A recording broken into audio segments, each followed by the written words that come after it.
ఇప్పుడే అందిన వార్త ఎన్నికల సందర్భంగా 1100 కోట్ల రూపాయలు సీజ్ అంటూ వార్తలు అయితే వినిపిస్తున్నాయి. ఆ విషయాలు చెప్పడానికే వీడియో చేయడం జరుగుతుంది. వీడియోని పూర్తిగా చూడడానికి కంప్లీట్ ఇన్ఫర్మేషన్ అయితే మీకు అర్థమవుతుంది. ఇంకా ఎవరైనా సరే ఛానల్ సబ్స్క్రైబ్ చేయకుండా వీడియోస్తున్నట్లయితే దయచేసి ఛానల్ సబ్స్క్రైబ్ చేసుకుని బెల్ ఐకాన్ ఆల్ యాప్ చేయండి. ఇటువంటి ఇంపార్టెంట్ ఇన్ఫర్మేషన్ మిస్ అవ్వకుండా మీ ఫోన్ నోటిఫికేషన్ రూపంలో వస్తుందండి.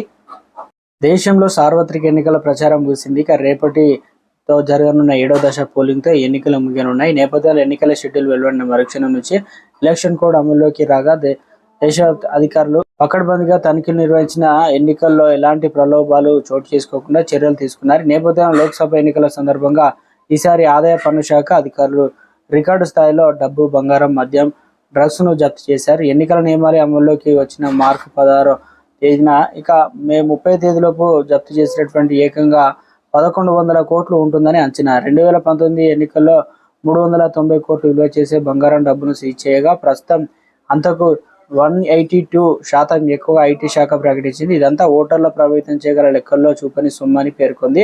అత్యధికంగా ఢిల్లీ, కర్ణాటక నుంచే సొమ్ము సీజ్ చేసినట్టు వెల్లడించారు. ఒక్కో రాష్ట్రానికి 200 కోట్ల పైగా విలువైన నగదును, ఆభరణాలు స్వాధీనం చేసుకున్నట్లు సమాచారం. ఆ తర్వాత తమిళనాడులో 150 కోట్లు, ఆంధ్రప్రదేశ్, తెలంగాణ, ఒడిశాలో 100 కోట్లకు పైగా విలువైన ఆస్తులను జప్తు చేశారు.